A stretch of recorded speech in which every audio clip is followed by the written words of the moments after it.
Hello and welcome to Add-on.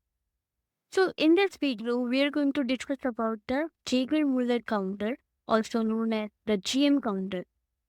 So have you ever wondered how we detect invisible particles like radiation? So today we are going to explore a powerful tool for this purpose, the Geiger Muller Counter or the GM counter. This device is widely used in fields like nuclear science, medical imaging, and even environmental safety. We will dive in its principle, how it's built, and how it works, and then we will break down important terms like dead time and quenching. So let's get started. So what exactly is the principle behind a GM counter? Well, it's based on a process called as Townsend avalanche effect. Now, what is that? So imagine a high energy particle like an alpha particle or a beta particle or gamma particle entering the counter. As this particle moves through this device, it bumps into gas molecule inside the gas tube, knocking off electrons and creating positively charged ion. And this process is known as ionization, right? But why does this happen? And how does this help us in detection of radiation? So what happens is that the GM counter has a strong electric field inside it, meaning there is a high voltage setup between its parts. When the first few electrons are knocked loose, like one electron bumps into another electron, creating two more electrons with a positive charge. And along the way, they keep bumping into other gas molecules, causing even more electrons to get knocked loose. So this sets off a chain reaction or the avalanche effect, Townsend avalanche effect, which creates a burst of electrical charge we can see and detect it as a count. Each count represents a particle being detected by the GM counter. So it's like a chain reaction or a domino effect. It goes on creating more electrons with positive charges and by bumping into each other. Now, let's talk about how the GM counter is built. Now, imagine a hollow metal tube, and this tube acts as the cathode. So let's see here in the figure.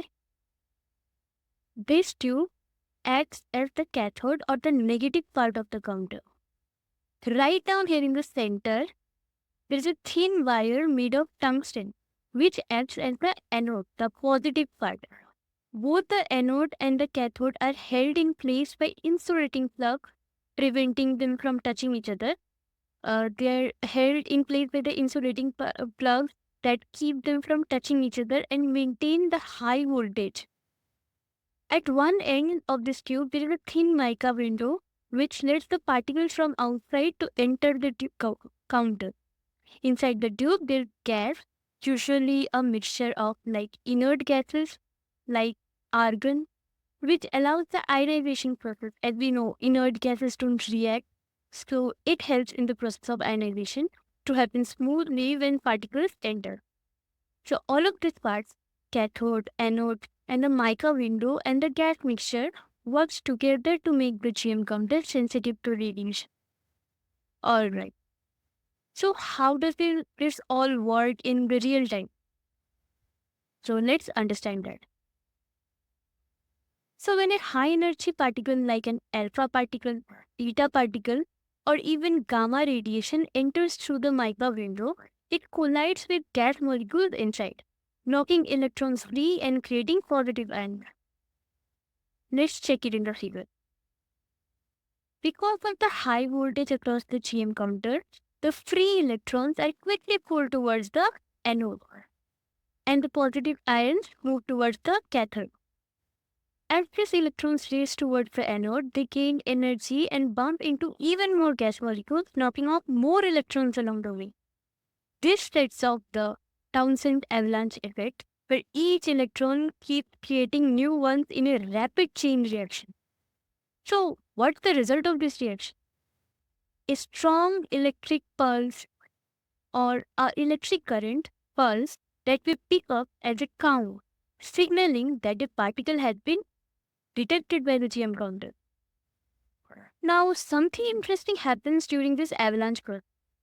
When the electrons are pulled towards the central wire, they may pass close to the atomic nuclei in the gas molecule. As they do, they sometimes slow down and release a bit of energy at the ultraviolet side. This is also known as Bremsstrahlung effect. This light can go on to knock even more electrons, adding to the avalanche, which is the chain of reaction. Like they are bumping, creating more electrons. It will create more electrons. And this process is known as the Townsend avalanche effect, which is the principle of the GM counter. After each avalanche burst or the ionization process, there is a short period when the GM counter cannot detect any particle. So let's understand this. The time period during which the avalanche effect takes place, rendering the detector inefficient and incapable of detecting further nuclear particles. So, what is happening during the dead time? Well, it takes a little while for the ions and the electrons to settle back into place and for the tube to, reset. Dead time is usually very short, between like 200 to 400 microseconds. But in places with a lot of radiation, this small delay can affect how quickly the counter picks up new particles. During dead time, the counter is essentially resetting and will not record any new particles entering the tube. Now let's talk about what is quenching, which is really important to make sure the GM counter works register only one count per particle and there is no false count. After an avalanche, there might be some leftover photons or charged particles inside the tube. And if we are not careful, it could trigger a new avalanche and lead to false count, and we want to avoid the false count. So, quenching resolves this issue. There are mainly two ways to quench the GM counter. One is the chemical quenching, and the other is the external quenching. So, let's understand chemical quenching first. Inside the counter, the gas is mixed with certain organic molecules like alcohol. These molecules absorb the extra energy from leftover ions and electrons, stopping them from creating new avalanches. And what is external quenching? So, after an ionization event, the voltage in the counter temporarily drops close nearly about zero. This pause prevents any lingering photons from causing further ionization and helps the device to reset cleanly for the next detection. It stops, it resets the GM counter for preparing it for a new set of reaction. So to wrap up things, the GM counter uses Townsend avalanche effect to detect radiation. Its construction includes a metal tube with a tungsten wire in the center, a thin mica window, and special gas mixture creates the right environment for the particles to be detected as they enter.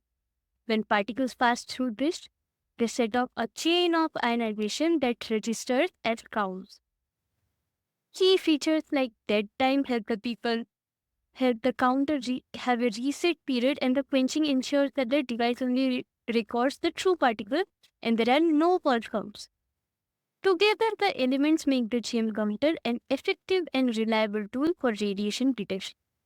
Thanks for watching, and I hope this helped you understand the inner working of the GM counter. Thank you.